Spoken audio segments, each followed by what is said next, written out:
Hello, everybody. Thank you for joining today. And I'm really excited to talk to you about articulating your whys for a medical or dental or pharmacy school. And I just wanted to have an idea, like if you guys can put it in the chat as to like which schools you're applying to, and also what programs, and maybe even a little bit about like what stage you're at right now, so that I can maybe like have a better idea of how to guide you and maybe get into like more nitty gritty details if you guys are like at a more kind of beginning steps compared to at the end. So please do let me know. And honestly, the more you guys interact, the more you can get out of this session, because um, I'm here. I'm all yours for 2 hours, and hopefully I can answer these questions for you. So, Sharza, do let me know, like shout it out if they do add anything to the chat, because that will help me a lot. Okay, so do you guys see my screen like properly, or do you see my screen and like also the Zoom? I mean the Google Call. I can see both of them. You're good to go. Okay. So let me just get started by a little bit of like a, oh, sorry if my cats come into this. This is Leroy. Now he's going. So yeah, just to get started, I know that a lot of people are like, what's the fuss about this whole why situation? Why is it important? Like, who even cares? And a lot of people are like, hey, I like I already know what my why is. I love helping people. People like are the reason that I am coming to healthcare.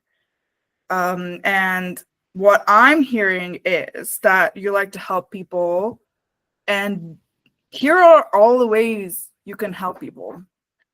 Healthcare is not the only career that is about people. I think any kind of career that involves any kind of service is to make the lives of people better. So obviously, I can tell that, like, yeah, that's the same calling that I have, but maybe your calling isn't so specifically geared towards healthcare right now, but you need to make this like kind of more conscious, specific, and relevant to the field that you're trying to enter. So welcome to your existential crisis. A lot of people at this point, I mean, personally, I would always think to myself like, oh, but like, how much more specific can I get? Isn't helping people really my why? Like, what else can my why be? And don't worry, we're going to get into all the nitty gritty and let you know what are those tools that you can use to make your why a lot better. So before I get into this common why statements that I see, I wanted to give you a little bit background about myself as well, and kind of tell you where I came from and what my struggles were as a pre-dental student. So basically, my father's a pharmacist, and I worked in the pharmacy all my life, and that's how I got introduced to healthcare. But I didn't really want to go into pharmacy school, and at the time, I didn't really know exactly why I'm trying to get into dentistry. Only that I just wanted to get like a career that would have more autonomy in terms of making decisions on your own, compared to pharmacy, where you kind of have to listen to the decisions of the doctors, even maybe if you don't agree with them all the time. A little bit, the communication can be a little bit difficult. And sometimes the doctors weren't so open-minded to take the perspective of my dad's pharmacy. So like we would send them an email and then they'll get like super pissed off, like, oh, why do you think you're smart? So I wanted to be a healthcare professional that not only was very educated myself, but have a mentality of kind of a team mindset, that it's not only my expertise that's going to help this patient, it's going to be the expertise of the pharmacist, and it's a whole team of healthcare professionals that are helping to better the lives of people. And I wanted to bring that kind of culture out as a dentist. And other than that, a lot of the times I had a lot of difficulty knowing exactly why not pharmacy and why exactly dentistry. So with that context in mind, you can feel a little bit more comfortable with the insight I give about pharmacy school, I guess, because I do have like, not pharmacy school per se, but like the pharmacy field, because I have a little bit of insight in those terms. Okay, with that said, this is a common why statement that I see. I mean, not exactly written like this, but this is like the main point.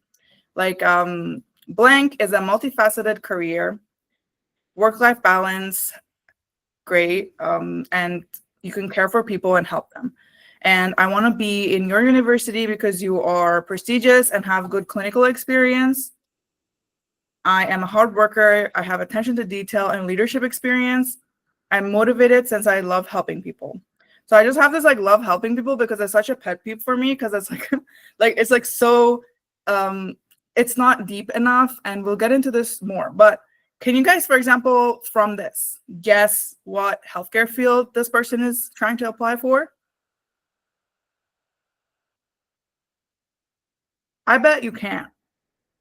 Oh man, like it literally could be anything, you know, like they could be applying for dentistry, they could be applying for pharmacy, because this statement is very vague. It's so what's wrong with this is that like the good clinical experience and leadership experience, that's something that comes with any field that involves clinic.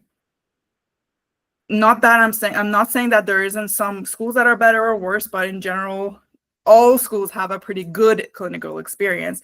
But it comes down to you being clear about what you mean. So do you mean that they have a good clinical experience in terms of you get a lot of one-on-one patient interaction? Do they have a good clinical experience because they have a lot of very open-minded professors or share a lot of perspectives? Is it that you're getting sent to like many different communities to get better insight as to like what the different scopes of practice are? So you need to be more clear in terms of what you are referring to. And then, for example, leadership experience as well. That's another thing that I commonly hear, or people listing their experiences. And it all comes down to like, what do you mean a leadership experience is? Because I know what it means, but I want to know what if you know what it means.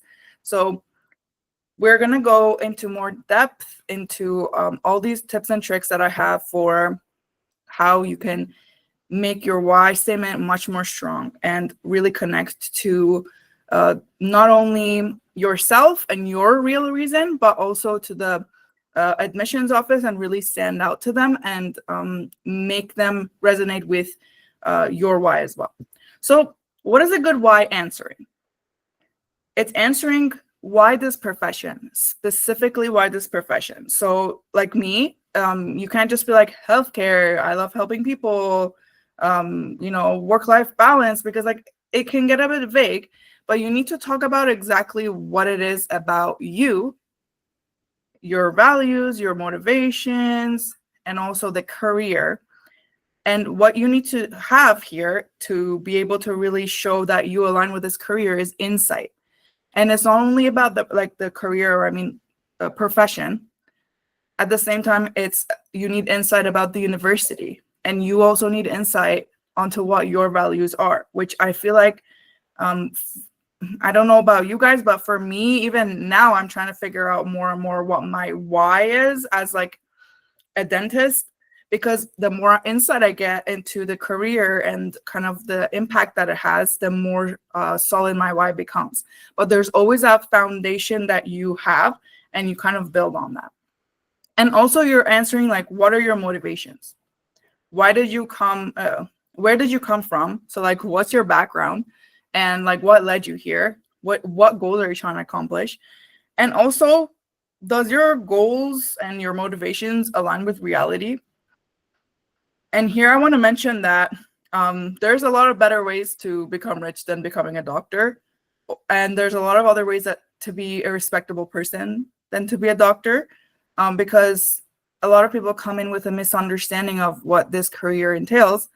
But you'll see very soon that people are going to come in with a lot of pain, and they're not going to be terribly happy to see you, or like respect you all that much. You know what I mean? Like they still do, obviously, in your family and everything, you get respect, but you got to have a little bit more insight about what the day-to-day life is going to be before you commit to a career, which is going to be your whole life. So the 4 standards of a powerful why are clarity and coherence, honest, so clear and coherent. We'll get more into this. This is kind of like the table of contents for how I'm going to like formulate your whys. And then we'll come back to this, and this will be all very clear, much more clear. Honest and self-aware, deep and relevant, and also be contextual and thoughtful. So, and this is how I'm going to kind of break it down so that those topics get answered. So you need to, first of all, have a good reason why you're coming here. And for having a good reason, as I mentioned, you need insight into the profession, dentistry versus medicine versus pharm. You need insight into the institution, which university are you applying to? Is it private? Is it public? Is it Canada, US? What are their values? What are their missions? And also make your why actually yours. So instead of being such a performer and trying to impress the committee, making it really authentic to yourself, which will come off the page and resonate with your admissions committee as well. And then how to align who you are with what their needs are. So after having this insight, you kind of can align your values and your mission to their mission and be able to resonate your mission, your values and your why can resonate with the school that you're applying to. And at the same time, it's really important to tell a good story. And storytelling isn't always just saying a story. Of course, that comes with its own tools and tricks. But first, it comes down to you being able to write down your story properly and being able to explain your thought process. And I'll go more into depth with that as well. Oops. Oh, I thought I skipped a slide. So let's start with profession and insight on the profession. And I made a little bit of a schematics. They're pretty wordy. And I'm not going to go like and talk about every single point, but the presentation is going to be sent to you after this, and you can go through them and really kind of take a look and use those as a guide to go and continue your research. And there's also resources that I've linked into the slides that you can access to read more about each of the topics. So in general, healthcare, like I'm starting really like broadly, healthcare involves these CanMed frameworks, which I bet that you've heard about already a lot of times, and Elisa did mention it in her session as well. But these are the pillars of characteristics and kind of good skills, skills that a good healthcare professional must have. Or, I mean, obviously, you're not going to be great at everything, but it's going to be something that you're passionate to grow and improve in yourself. So if any of these pillars scare you or make you feel like, ew, like I don't want to be involved in that, maybe that's a good reason for you to like rethink what you're doing, you know, and kind of make some decisions as to like where you're trying to take your life and your growth. So being, I'm not going to go too much into each of these pillars, but personally, I find that I always started with a very good, like the center, like a communicator, leader, and collaborator. Those were kind of my pillars, and those are what I focused on when I was talking about my why, to be able to connect my values to the values of the profession. But I'll get into that more as well. I'm trying not to ramble, you know, that's my goal today. I try to like organize the presentation so much, but then I get excited and I want to like continue forward. Anyways, so this is my chart of very wordy, but it has some pretty good insights into what you should consider when you're going into a specific part of healthcare. So one thing that's like really important to me, and as I mentioned, is that I really wanted to, as my dad was a pharmacist, right? So I thought that the scope of practice didn't give me enough autonomy to make those decisions for patients. So I wanted to be at another level of the healthcare field where my scope of practice is wider and allows me to have more responsibility over the care of the patient. Lifestyle and flexibility, that is comes with its own charms. I personally always heard that when you get into dental school and like when you get into dentistry, you're gonna have so much work-life balance and you're gonna be able to set your own schedule and kind of live how you like. On your own schedule. And that's not always true. And like from my perspective, being from kind of a first generation immigrant, it's not going to be that work-life balance for me because I'm going to be in so much debt and I'm going to need to work a lot more in the beginning and on other people's terms in order to be able to pay off my debt. So the work-life balance might not come as early as you hope, but not saying that it's never going to happen, right? And also it depends on where you're trying to work. So even if you're thinking, okay, I'm going to work in Canada, there's a lot of difference between Ontario versus Nova Scotia versus PEI. And in terms of how much the demand is for that healthcare profession. And you need to consider where you're going to be settling down in order to be thinking will I actually have work-life balance or not? And then in terms of income, what are the salaries? Again, like I mentioned, a lot of people think that wow, you're going to make bank as soon as you come out, but it's not always the case. And I don't know if this is speculation or not. I don't want to be spreading rumors, but I've heard that a lot of people applying, a lot of doctors in especially more rural areas are forced to close down their doors, for example, because one of the other clinicians is leaving and they're not able to handle the rent on their own. So sorry I'm being so negative, but I feel like these careers are always so already highly thought of that I'm trying to provide also the opposite direction to kind of balance out the views. But I don't know, maybe that's just because I come from a Middle Eastern family that always pushes being doctors, but who knows. And then autonomy and decision making, again, the same as I mentioned before. Patient interactions, this is something really interesting as well. It depends on, for example, as a pharmacist, you get to interact with patients, but it's not in close proximity. You do get to see them long term because, not all the time, but pretty much a lot of your patients do come long term. And it's kind of really sad because usually people that are on these meds and they're going through a lot of side effects and you're the one that kind of hears it, and it can be a lot of emotional burden, which is on the other side of the screen. And you kind of have to see what are those things that you're willing to take on versus not. I kind of want to move on from this slide because I feel like maybe I'm boring you. You probably have good insight about this, but if ever you want me to go more in depth about any of these other pillars, do let me know. And then at the end of the presentation, I can always come back and talk more about them. But just generally saying there's different levels of how much you get to interact with people, how much expectations people have from you, and how much industrial trends are affecting how your practices or your career might look in a few years. So these are all some things that you should definitely look into, especially in this day and age. Again, I don't know if this is speculation, but I definitely did hear that there's a vaccine coming out to be you don't get cavities anymore. So I'm oh, okay, well, that means I have to start studying ortho. Anyway, so these are all interesting things to know before you get yourself into this careers.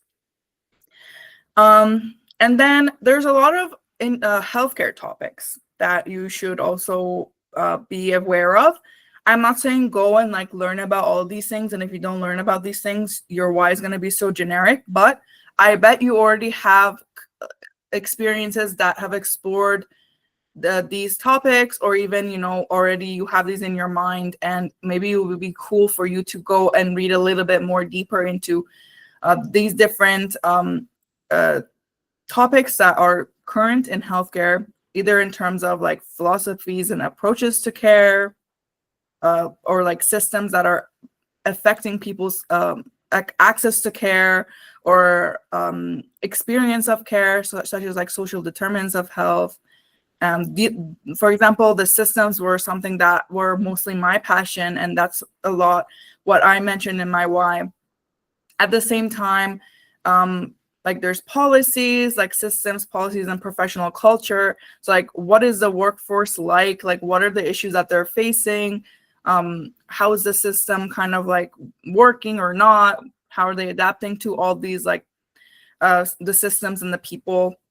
And then also other topics like technology and digital health, infectious disease and responses, like global things that are happening in healthcare.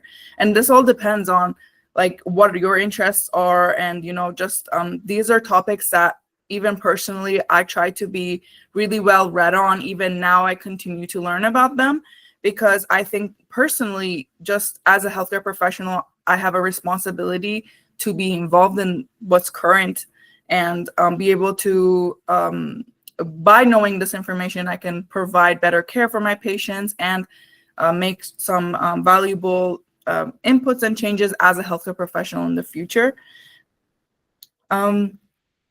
So that's about the career insights. And sorry, it was mostly heavily dentistry focused, but let's get into the institution insights. So basically here, what I'm trying to tell you is please research the school, please know their mission, values, and what they're doing right now.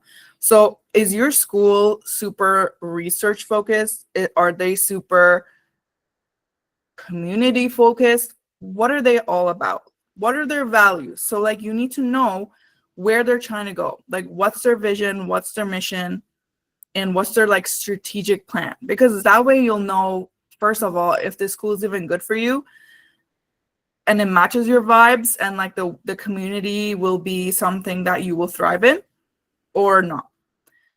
At the same time, like matching skills, so like highlighting those experiences that support these initiatives that they're doing. So for example, think that they're doing some community outreach, showing those initiatives that you've already done and want to implement into their school. And this also helps you like ask really insightful questions in your interviews, and that's just something for you to have in your back pocket because interviews are coming up soon as well. And I have this little video linked here from how I was researching one of the schools. And I think like if you're ever struggling to know like how to navigate websites, that's a good resource for you to also use to know where they're hiding all this information. And I just wanted to quickly mention that there is some guides that are on our website. For example, Know Your Institution.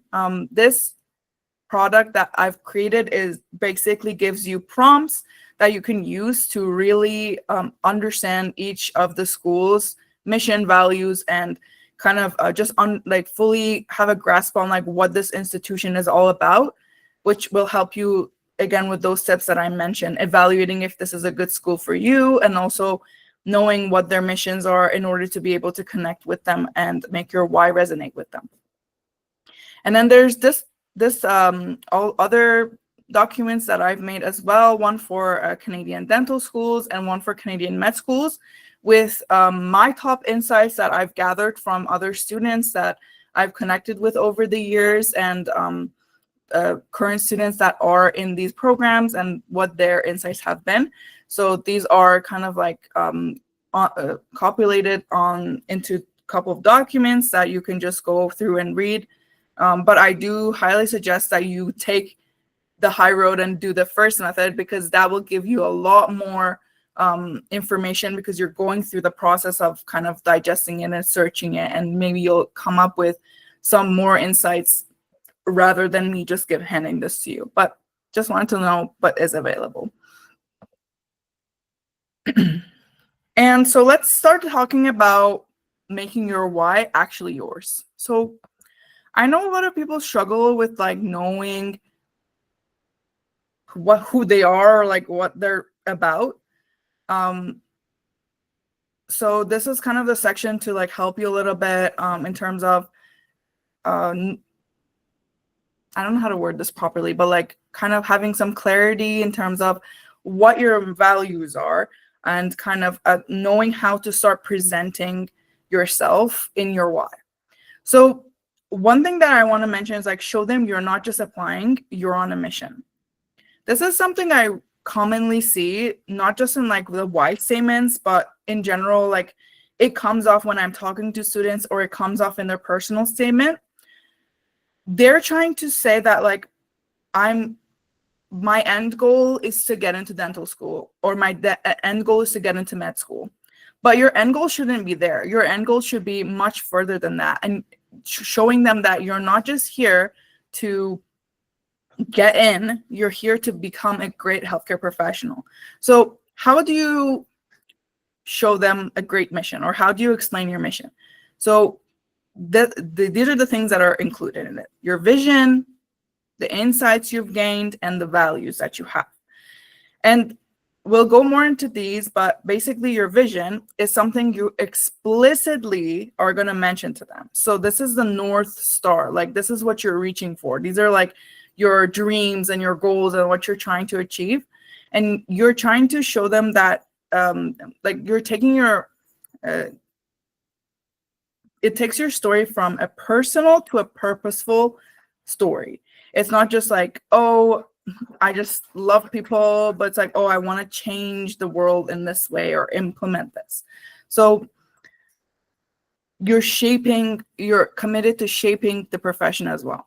And so I have a little formula at the bottom. I'm not really going to go like too deep into it, but it's just kind of for your own, whenever you're going through the slides again and trying to go and do your own, a little bit of like a vision statement, you can use this formula to kind of define it. And then identify and reflect on your core values. So here I've put some prompts in terms of like, what are those questions that you can ask yourself to really like bring out those values that you've always had, and making them more tangible for you to like write about. And these are like pretty, it's not going to be something complicated, but it's just like, what matters to you? What makes you feel proud? Has there been things that have frustrated you or made you angry? So it's just like you trying to explain kind of like what your thought process is and what your perspective is on the world. And let me just go back to the slide and make sure I didn't miss anything. Last thing I wanted to explain is that these values that you're talking about, that I gave you these prompts for, are not something that you're going to explicitly write. You're not going to be like, I am a philanthropist. No, you don't say that. You imply that. How do you imply that? By talking about your experiences. So here is like the last thing of the equation is insight. So you're saying that you gained this, you produced this vision, and you by going and doing something because of your values. Hopefully I'm not confusing you completely, but we'll go through more examples and this will be more clear. But the point isn't here to like state, I am a leader, I am responsible. You're showing them through your experiences how you have these values and relating to your vision.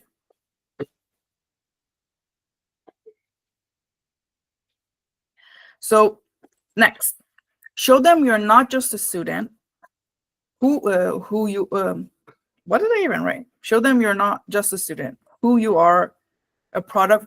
Oh, I was trying to say you are a product of your environment.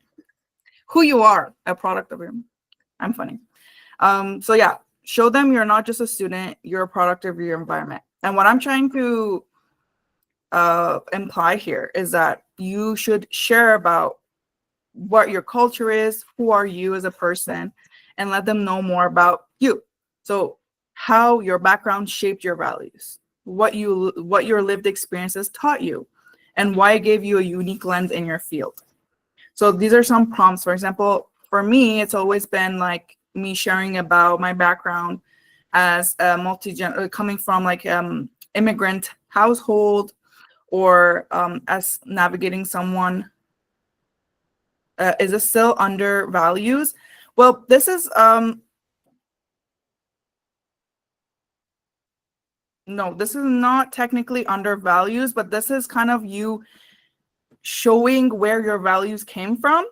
And this is kind of like a lot of information that's kind of not kind of fully related, but in the next slides I will connect them and make them more clear. But basically what you're trying to do is write a sentence that is like so majestically condensed with all this information that not only are you sharing your values, but you're also giving them insight into your identity and your culture and your community. So basically, like, one of the formulas that I have for you guys is like, coming from a as a child of an immigrant home, I noticed this, and this in the healthcare field.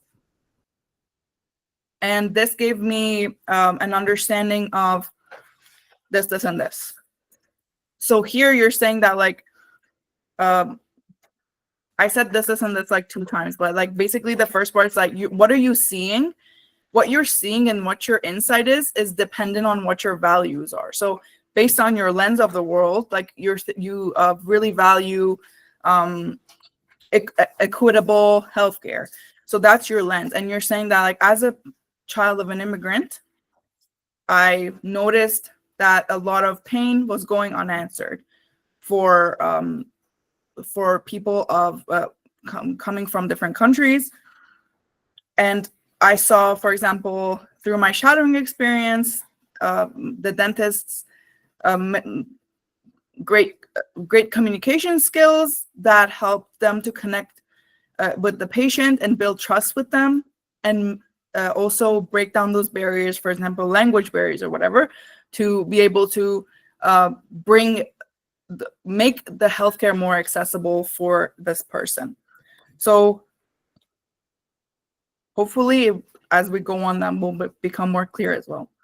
And next up is align who you are with their needs. So here, I told you about all these insights about the profession, about the institutions, but here I'm trying to tell you to match your values to the institution. So you're mapping your strengths to the profession. So healthcare needs more philanthropists. This is a word that is very fancy, but philanthropy is basically a person that is about other people and cares for other people. And that's kind of the vibe that you're trying to always give when you're talking. You're not here stating, this is not just about your why anymore, but like I'm talking about in general, your personal statement. You're never stating good things about yourself and trying to boast about yourself. It's always in the lens of what you have done for other people, and always you talking about other people and bringing them up. And that shows more character about you when you say it that way as a philanthropist. And that's the kind of person that you need to be in healthcare. You need to be always kind of attuned to other people's pain, to be able to address them, address their pain, communicate with them, understand them better.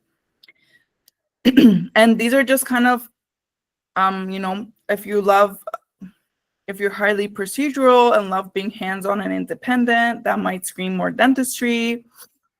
But also, so for example, being procedural and hands-on and independent, these are some things that maybe are your skills, but also connect with the profession. So you're like, hey, you see, these are these things that I need to connect here. And then I'll show you how you connect them. You don't just say, I have hands-on, I love working with my hands, and dentistry is hands-on. You kind of build it into there. You're saying that, oh, through my experience playing piano, I helped people, I would volunteer as a piano player for the old people's shelters, or for different shelters. And there I noticed how much people's spirits are lifted. At the same time, my manual dexterity skills were improved through playing piano. And that could be something transferable to the dental career, like something like that. So you're just always adding this juicy information before saying what you need to say. And, for example, thriving on complexity, diagnosis, teamwork, that's more medicine because you're going to be working with a bigger teams, working with nurses, working with pharmacists, and especially in family healthcare, and precision systems and community-based care. Emphasis on precision. You need to be very, very precise. Like, bro, if you are missing one single pill, the whole government is going to be on you. Like, you can't even be missing one pill. That's what I have to say. So you have to be so on it. And that's something about like pharmacy that really blew my mind. Like, I am pretty precise, but I can never get to that level of like precision.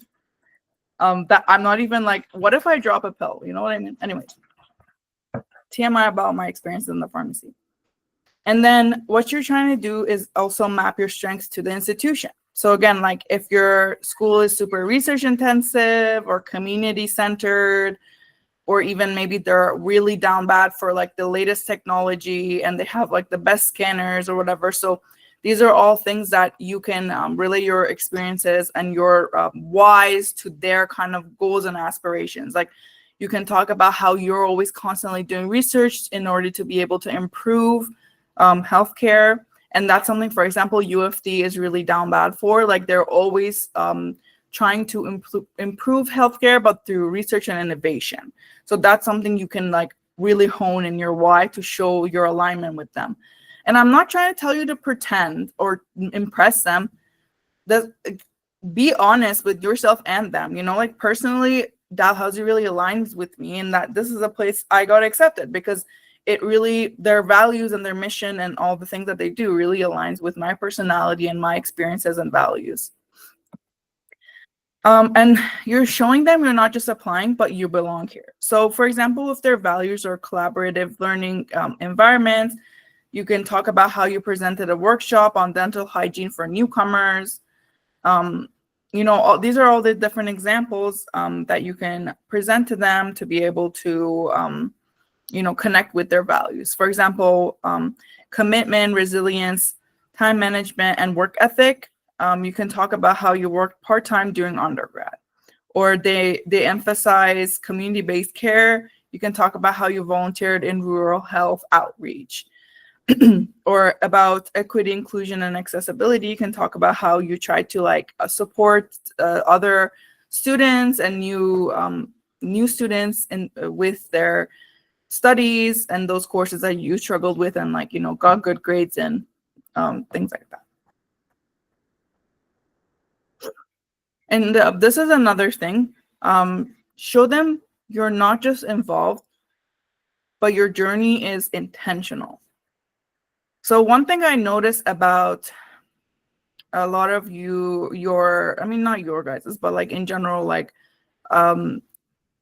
whys and personal statements, it's really scattered. People have a lot of experiences and they want to put all of those experiences into their why and into their personal statement, but that will make you just involved, but it won't show that you have any intentions. You don't have you're not really going in a direction. So you need to show them that you not only have experience, but you have expertise in certain areas. And so I already sent many of you these workbooks, but I will be sending them out again in the next email to those people that signed up recently. But in the workbook, I do categorize each of these kind of themes that you can go for in terms of presenting yourself. And it's not always about it's not you again pretending, but it's you get to present yourself in a cohesive manner. So again, remember how we talked about clarity and coherence in the first of the 4 segments? This is what I'm talking about. You need to be coherent. You can't be talking about you being super research focused and then talk about how you we're also the track star. Focus on one thing that you're an expert at, not everything that you've ever done. And this is the workbook that you guys are going to be getting after the session for free. So keep an eye out for that in your emails. And last but not least is telling a powerful story. And this is my favorite because you see how I got this butterfly over here? I'm trying to tell you that you need to have a transformational story. Your why needs to be transformational. You're not just here stating that, like, I am a great leader and like whatever, but you're trying to show how you grew, how you learned, and how you're improving, and how that's relating to your mission. So there is 3 parts to a good story. I mean, a good why. I mean, telling your good why. It's the story and it's the message that you're sending with the story. And last here, I forgot to mention, but who are you telling the story to? So you need to know that, but basically I told you that's why you needed the insight, right? You need to know what career you're talking to. You need to know what institution you're talking to so that your story and your messages resonate with who you're talking to. So let's talk about the story. What I mean by story is significant emotional events. And please remember this, the SSEs.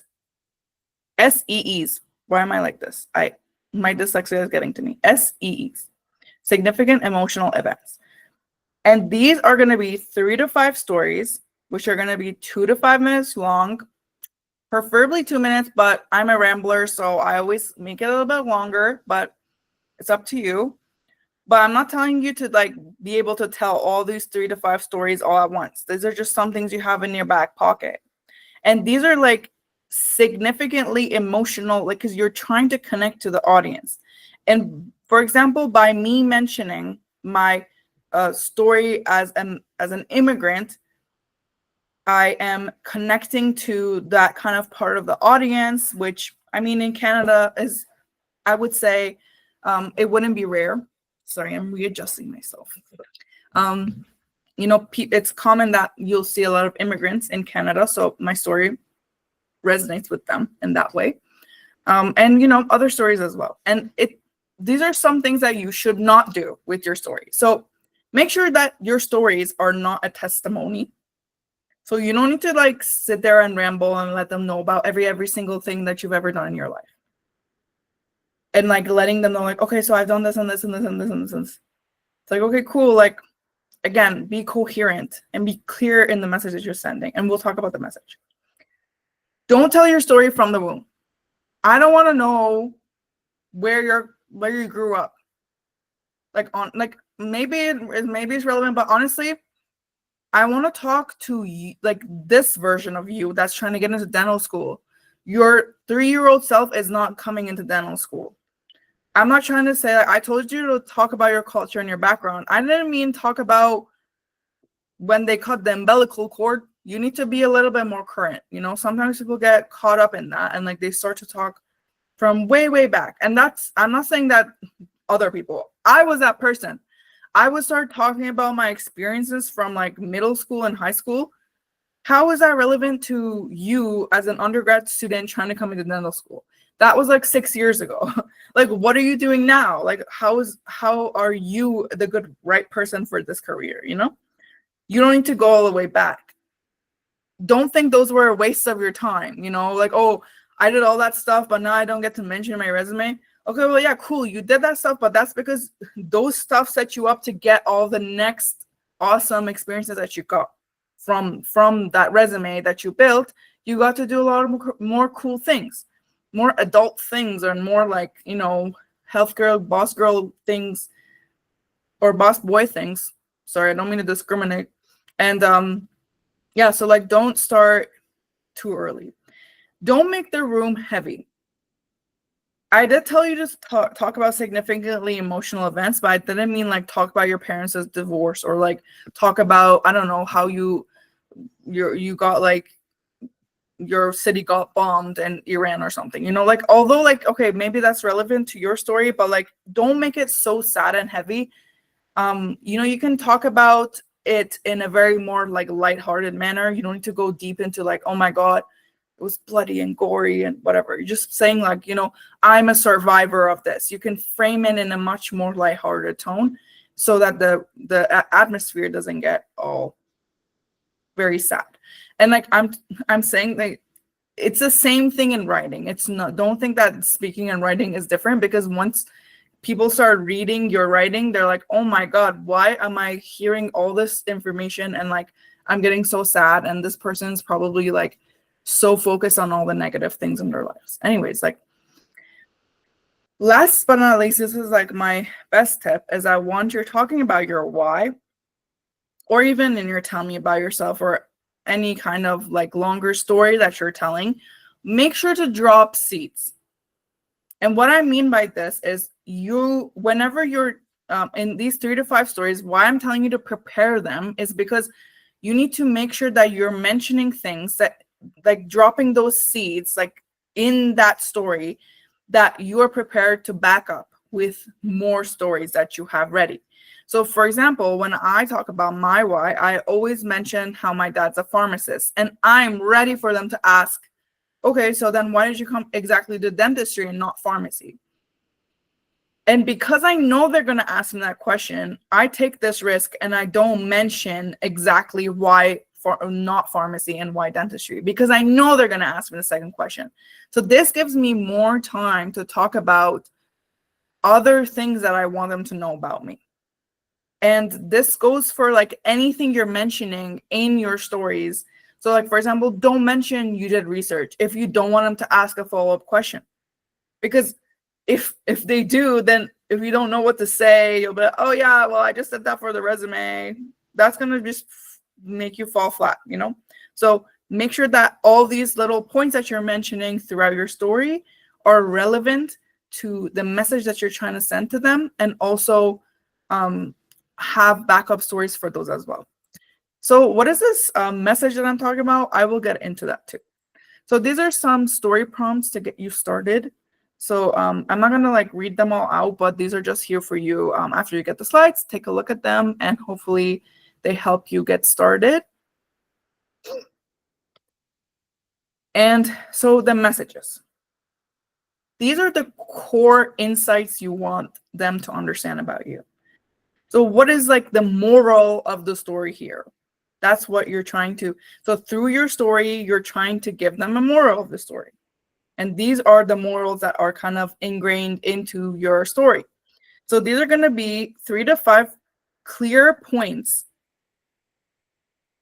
that are going to be directly related to the theme that you've picked, which was, do you remember the themes? These beautiful ones. So you're picking 3 to 5 key things. I mean, obviously you're not going to be able to put all 3 to 5 in there, but you're just going to be having this in your back pocket, depending on the school you're going to. And, also like, because this is not only just your why for just your personal statement, where it's going to be one thing sent to all the schools, but this is your why in general for you, because you need to know this, because when you're going to go into interviews and just in your career, you're always going to have to come back to this and re-explain it for multiple reasons and multiple occasions. So these 3 points that you're going to stick to those. And so these points need to be transferable. So they need to be relevant to who they are and resonate with them as well. So again, when you know that your school is down bad for research, make sure that your message that you're sending is that you also agree with their mission to change healthcare through innovation and research. It also should be personal. So it should be rooted in your lived experience or your perspective. Again, you're telling them how you have this value based on what you've experienced and what you have done throughout your undergrad. And it should be meaningful. So it should speak to your values, to your growth, or your change. And again, like it should resonate with all those values of the not only you, but it connects with the values that the profession has, which is like leadership, advocacy, communication, collaboration, professionalism. And here we are, back at this 4 standards of a powerful why. So I hope at this point I have been able to explain why, how and why you need to be clear and coherent. So being clear in terms of exactly what career, exactly what profession, exactly what university, and taking those values from there and connecting yourself to those values and being coherent in the terms that you need to be on theme.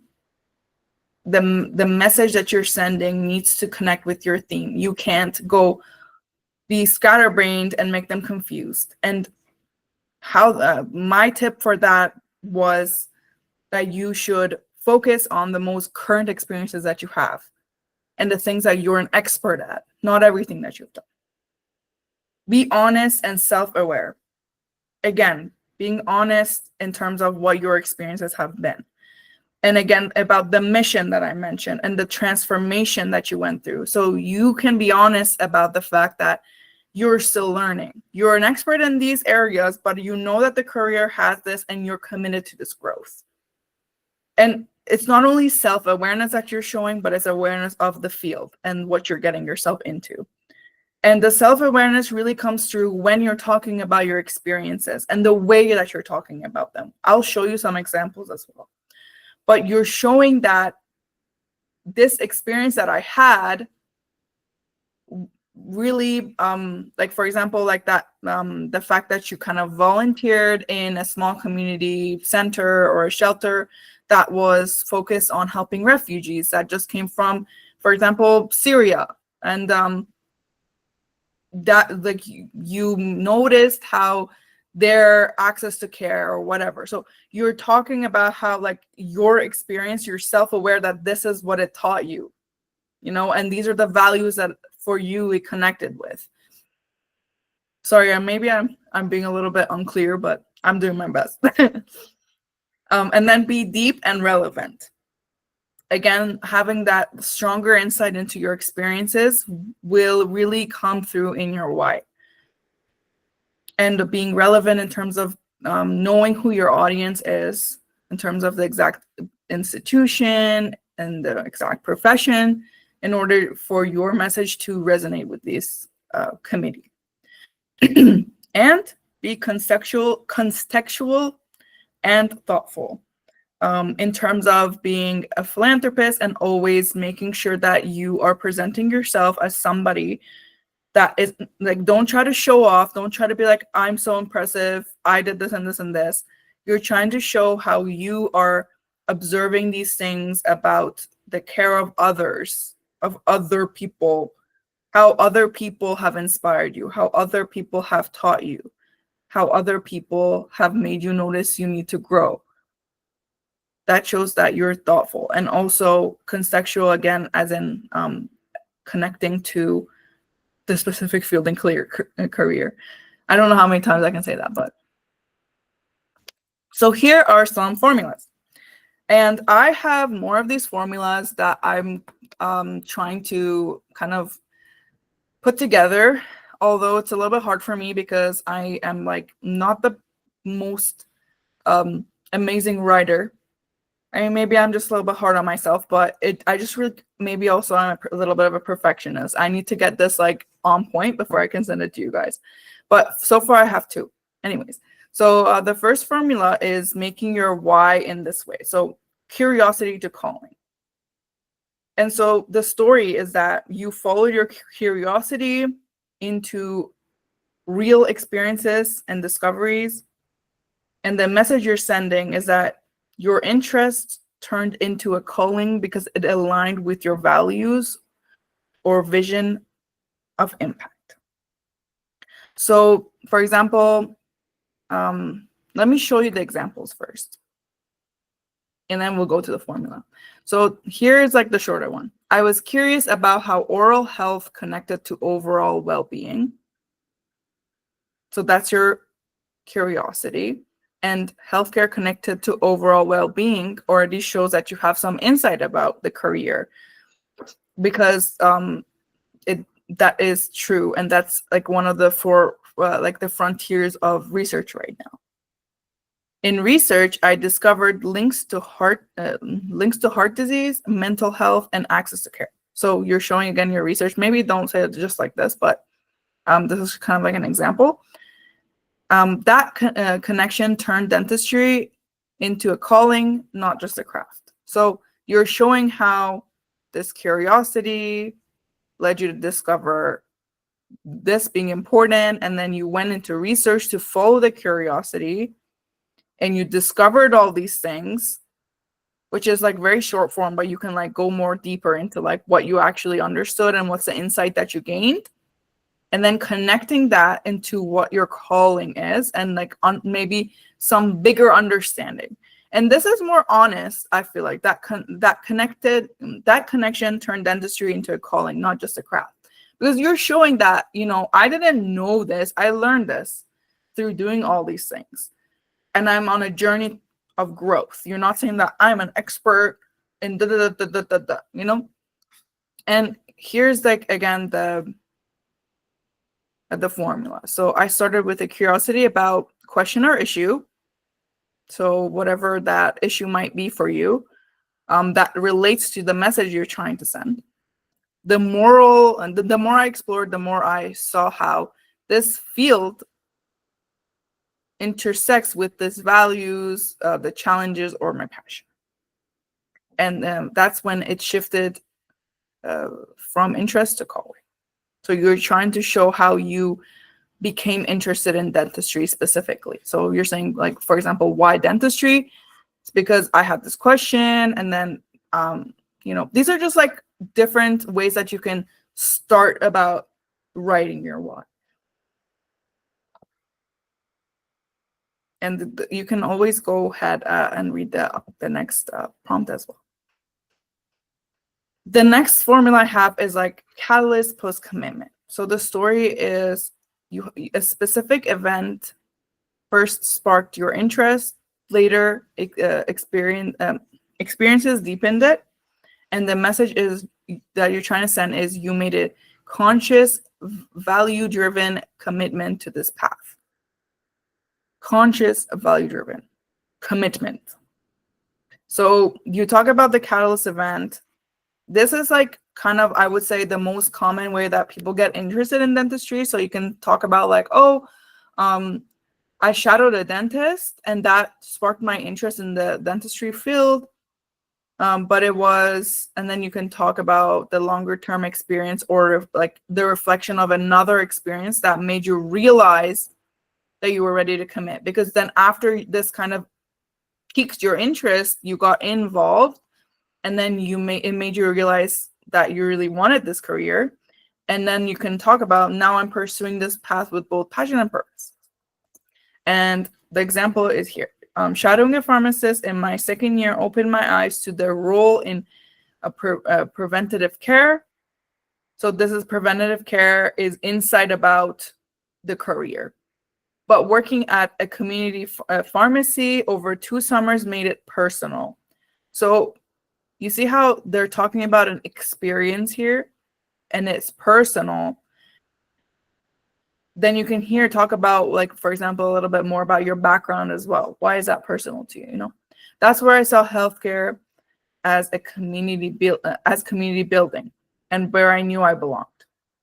So this is kind of like also part of, this is like how I had my why very much earlier, but it was like very dragged on and long. And there's one thing that I learned from one of my writing professors, which is you have to kill your babies.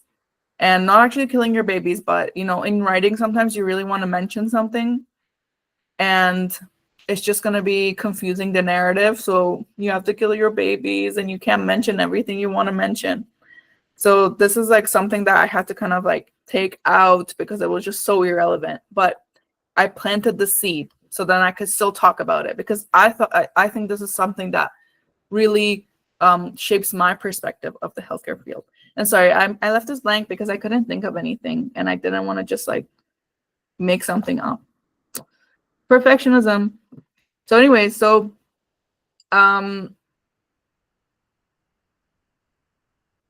this being said, this is kind of my last slide. Yeah, this is my last slide. And I just wanted to mention that, like, the reason that you're trying, and I really recommend you guys that you should spend a lot of time figuring out your why before you actually get into dental school or medical school or pharmacy school, wherever you're trying to go. Not even just medical, like anywhere, anything you're trying to do, please know why you're doing it, especially when it's going to be just like so hard, like these careers and these like programs, because you are going to be in a very challenging position. And then you're going to be like, why the heck did I do this to myself? Why am I here? I could literally do anything else. But then when you come back to your why and you just sit with it, you reconnect with where you're trying to go and what you're trying to accomplish here, and makes everything a lot more easier. And at the same time, a lot of times you can get kind of distracted by people around you, maybe telling you you're not good enough, or maybe this career wasn't right for you, or maybe even just other people's perspective of what this career should look like. But when you go back to your why and you see that, okay, this is what I was here for, you kind of turn back the tape, and you're like, hey, this is what I was doing, so don't get lost. I'm still on this path, and this is where I'm trying to go. So yeah, I think that it's really worth your time to sit down and do all of this research and like get into the nitty-gritty of it, because this is something that you're committing to for the rest of your life. I know it's not going to be your whole life, but this is going to be a very major part of your life. And I really don't want you guys to be in a position where you're feeling drained, burnt out, or that somehow you're not on the right path. And even if I can help one person do that, that will be more than great for me. And yeah, so with that said, that's like the end of my presentation. And hopefully it did help you guys and didn't leave you more confused. And I just wanted to let you know also about our sessions and our website. As you might already know, we do offer like mentorship sessions, application editing, and interview preparation. And I do really recommend, if you guys want to have a little bit more one-on-one help, to definitely sign up for our application editing services. We do have different formats. There's a brainstorming session where, like, if you're completely lost, we can sit down with you and figure it out. Then there's also the application editing, which we can just take your application and edit it like just on the spot, like not on the spot, but like a one-time edit, or we can go through it with you continuously, which is called like the dynamic editing, I believe. But it's not only limited to the 1 week. It really depends also like on your deadlines. If you need it to be in 1 week, we can work with that, but it usually ends up being 2 or more weeks. So I really do think that you guys could take advantage of these resources as well, because the students that I have brought into the team are some of the students that were kind of top of my university, and I really personally look up to them, and they've helped me a lot in my journey. And at the same time, I think this is a good investment for you guys to make in yourselves, not only just for this year, but you can use these applications for any other cycles. And I don't think you'll need to use it for other cycles, because usually whoever we work with gets accepted sooner or later. The only person that hasn't gotten accepted that cycle had a very special circumstance for not getting accepted. So, and we have worked with over 50 students. So just a little bit promotion time for myself. And just wanted to let you guys also know so you have it in mind, and maybe you can let your friends know about this, but we do have more sessions coming up for interview preparation. And then for other students who are more like new or trying to just get started in application in terms of like how to get into Canadian dental and medical schools. And also the last sessions are for like preparing for the DAT, which I guess you guys are already chill with that. But, you know, if you know any pre-dentals are looking for that, please do let them know about these sessions. And these are not all going to be taught by me. I'm bringing in specific students that I think have the expertise and the knowledge to be able to really set you guys up for success. And yeah, so with that said, thank you guys for joining us, and we can move on to the Q&A section. And if anyone is comfortable, you guys can pull up your whys and we can discuss them here and work on them a little bit, because we do have a whole hour just for you guys to ask questions and get all of this show on the road. But yeah, with that said, I'm going to stop the recording, or maybe stop sharing too. Where's the recording?